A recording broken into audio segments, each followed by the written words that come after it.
ನಮಸ್ಕಾರ, ನೀವು ನೋಡ್ತಿದ್ದೀರಾ ಸ್ಪೀಡ್ ನ್ಯೂಸ್ ಕನ್ನಡ. ನಾನು ಪ್ರಿಯಾ ಸೋಮೇಶ್. ಅದೇನೋ ಗಂಡ ಹೆಂಡತಿ ಜಗಳದಲ್ಲಿ ಕೂಸು ಬಡವಾಯಿತು ಅಂತ ಈ ಗಾದೆ ಮಾತನ್ನ ನೀವು ಕೇಳಿರ್ತೀರಾ. ನೋಡಿ, ಒಬ್ಬ ಎತ್ತ ತಂದೆ ಮಕ್ಕಳಿಬ್ರನ್ನು ಕೂಡ ಕೊಂದು ವಿಚಿತ್ರ ಹೇಳಿಕೆಯನ್ನ ಕೊಟ್ಟಿದ್ದಾನೆ. 2 ಮಕ್ಕಳನ್ನ ಕೊಂದಿರುವಂತಹ ಪಾಪ ಪ್ರಜ್ಞೆನೇ ಇನ್ನೂ ಆ ತಂದೆಗೆ ಕಾಡಿಲ್ಲ. ಆ 2 ಮಕ್ಕಳನ್ನ ಕೊಂದು ವಿಚಿತ್ರ ಹೇಳಿಕೆಯನ್ನ ಕೊಟ್ಟಿದ್ದಾನೆ.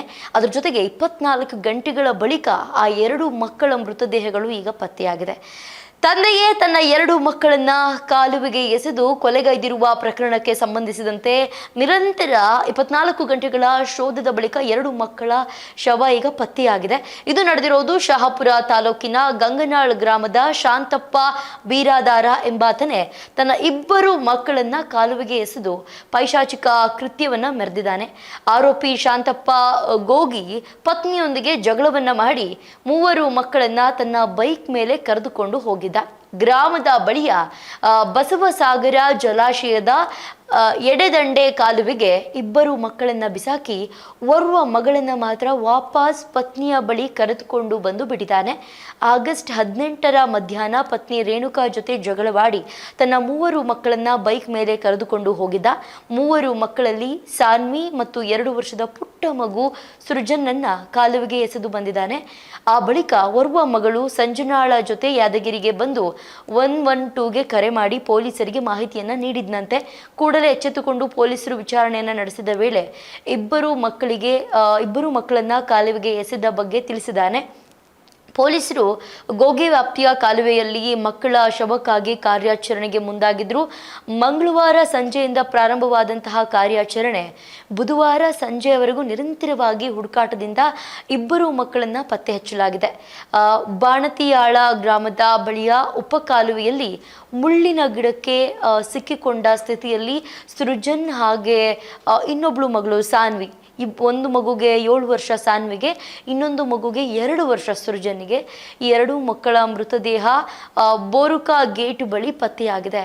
ಪತ್ನಿ ರೇಣುಕಾ ಪತಿ ಶಾಂತಪ್ಪ ನಡುವೆ ನಿರಂತರವಾಗಿ ಜಗಳ ನಡೀತಾನೆ ಇತ್ತಂತೆ.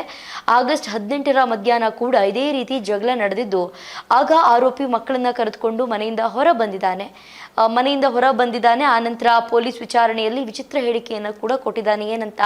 ಶಾಂತಪ್ಪ ಕೊಂದಿರುವ 2 ಮಕ್ಕಳು ತಾಯಿ ಜೊತೆ ಹೆಚ್ಚು ಅನ್ಯೂನ್ಯತೆಯಿಂದ ಇರ್ತಾ ಇದ್ರು, ತಾಯಿ ಜೊತೆ ತುಂಬಾ ಆತ್ಮೀಯವಾಗಿರ್ತಿದ್ರು, ತಾಯಿ ಜೊತೆನೇ ಯಾವಾಗ್ಲೂ ಇರ್ತಾ ಇದ್ರು.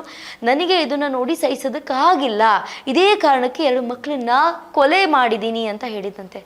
ಇನ್ನು ಪ್ರಪಂಚದ ಮೇಲೆ ಏನು ನಡೀತಿದೆ, ತಂದೆ ತಾಯಿ ಜಗಳ ಆಡ್ತಿರೋದು ಕೂಡ ಮಕ್ಳಿಗಿನ್ನೂ ಕರೆಕ್ಟಾಗಿ ಗೊತ್ತಿಲ್ಲ. ತನ್ನ ತಂದೆ ತಾಯಿ ಏನು ಮಾಡ್ತಾ ಇದ್ದಾರೆ, ಯಾಕೆ ಹಿಂಗೆ ಮಾಡ್ತಾ ಇದ್ದಾರೆ ಅಂತ ಆ ಪುಟ್ಟು ಮಕ್ಳಿಗೆ ಗೊತ್ತೇ ಇರಲಿಲ್ಲ. ಎಂಥ ಕಚ್ಚಡಗಳಿನ್ನೂ ಈ ಭೂಮಿ ಮೇಲೆ ಇದ್ದಾರೆ ನೋಡಿ. ಇಂಥ ಗಂಡಸರು ಭೂಮಿ ಮೇಲೆ ಇನ್ನೂ ಇದ್ದಾರಾ ಅಂತ ಅನ್ಸುತ್ತೆ. ತಾನು ಹುಟ್ಟಿಸಿರೋ ಮಕ್ಕಳನ್ನ ತನ್ನ ಹೆಂಡತಿ ಜೊತೆ ಅಂದರೆ ತಾಯಿ ಜೊತೆ ಅನ್ಯೋನ್ಯವಾಗಿದ್ರು, ತಾಯಿ ಜೊತೆ ಒಡನಾಟ ಚೆನ್ನಾಗಿತ್ತು ಅನ್ನುವಂಥ ಒಂದೇ ಒಂದು ಕಾರಣಕ್ಕೆ ಆ 2 ಮಕ್ಕಳನ್ನ ಕೊಲೆ ಮಾಡಿರೋದು ಎಷ್ಟು ಮಟ್ಟಿಗೆ ಸರಿ. ಅದರಲ್ಲೂ ಇನ್ನೊಂದು ಮಗುನ ವಾಪಸ್ ಕರ್ಕೊಂಡು ಬಂದಿದ್ದಾನೆ. ಇನ್ನು ಶಾಂತಪ್ಪ ಮಾನಸಿಕ ಖಿನ್ನತೆಯಿಂದ ಬಳಲ್ತಿದ್ದಂತೆ. ಏನಾದರೂ ಆಗಿರಬಹುದು, ಇದೆಲ್ಲ ಫೈನಲ್ ಆಗಿ ಯಾರನ್ನಾದ್ರೂ ಕೊಂದು ಬಿಟ್ರೆ ಇದೊಂದು ಸ್ಟೇಟ್ಮೆಂಟ್ ಬಂದುಬಿಡುತ್ತೆ. ಮಾನಸಿಕ ಖಿನ್ನತೆಯಿಂದ ಬಳಲ್ತಾ ಇದ್ರು, ಹಾಗಾಗಿ ಕೊಂದ್ರು. ಮಾನಸಿಕ ಖಿನ್ನತೆಯಿಂದ ಬಳಲ್ತಾ ಇದ್ರೆ ಅವರು ಕೊಲೆ ಮಾಡ್ಕೊಳ್ಬೇಕು, ಬೇರೆಯವ್ರನ್ನ ಕೊಲೆ ಮಾಡೋದಲ್ಲ. ಗಂಡ ಹೆಂಡತಿ ಜಗಳ ಮಾಡ್ತಿದ್ರೆ ಗಂಡ ಹೆಂಡತಿ ಒಬ್ರು ಕುಡ್ಲು ಒಬ್ರು ಮಚ್ಚನ್ನ ತಗೊಂಡು 2 ಹೊಡೆದಾಡ್ಬೇಕು. ಆ ಪಾಪ ಮುಗ್ಧ ಮಕ್ಕಳು ಏನು ಮಾಡಿದ್ವು? ಅಷ್ಟು ಪುಟಾಣಿ ಮಕ್ಕಳು. ಆ ಮಕ್ಕಳು ಪಾಪ ಅಪ್ಪ ಏನೋ ಚಾಕ್ಲೇಟ್ ಕೊಡ್ಸೋಕ್ಕೋ ಏನೋ ಕೊಡ್ಸೋಕೆ ಆಚೆ ಕರ್ಕೊಂಡು ಹೋಗ್ತಿದ್ದಾನೆ ಬೈಕಲ್ಲಿ ಅಂತ ಆಸೆಯಿಂದ ಹತ್ತು ಕುಳಿತಿದ್ದು. ಆದರೆ ಆ 2 ಮಕ್ಕಳನ್ನ ಈ ಶಾಂತಪ್ಪ ಕೊಲೆ ಮಾಡಿರೋದು ಎಷ್ಟು ಮಟ್ಟಿಗೆ ಸರಿ?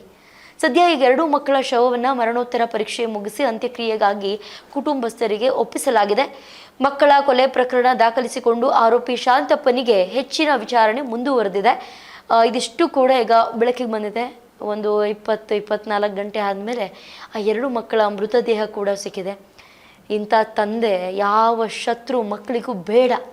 ಅಷ್ಟು ನೀಚ ತಂದೆ. ಯಾರನ್ನಾದ್ರೂ ಕೊಲೆ ಮಾಡಿಬಿಟ್ರೆ ಮಾನಸಿಕವಾಗಿ ಖಿನ್ನತೆಯಿಂದ ಬಳಲ್ತಾ ಇದ್ವಿ, ಮಾನಸಿಕ ಖಿನ್ನತೆಯಿಂದ ಕೊಲೆ ಮಾಡಿದ್ವಿ ಅಂತ ಹೇಳ್ಬಿಟ್ಟು ಒಂದೊಳ್ಳೆ ಟೈಟಲನ್ನು ಕೊಟ್ಬಿಡ್ತಾರೆ. ಇದೆಷ್ಟು ಮಟ್ಟಿಗೆ ಸರಿ? ಇದ್ರ ಬಗ್ಗೆ ತಮ್ಮ ಅನಿಸಿಕೆ ಅಭಿಪ್ರಾಯವನ್ನು ಕಮೆಂಟ್ ಸೆಕ್ಷನಲ್ಲಿ ತಿಳಿಸೋದನ್ನ ಮರಿಬೇಡಿ. ಇದಾಗಿತ್ತು ಇವತ್ತಿನ ವಿಶೇಷ. ನೋಡ್ತಾ ಇರಿ ಸ್ಪೀಡ್ ನ್ಯೂಸ್ ಕನ್ನಡ. ಸುದ್ದಿ ನಿಮ್ಮದು, ವೇಗ ನಮ್ಮದು.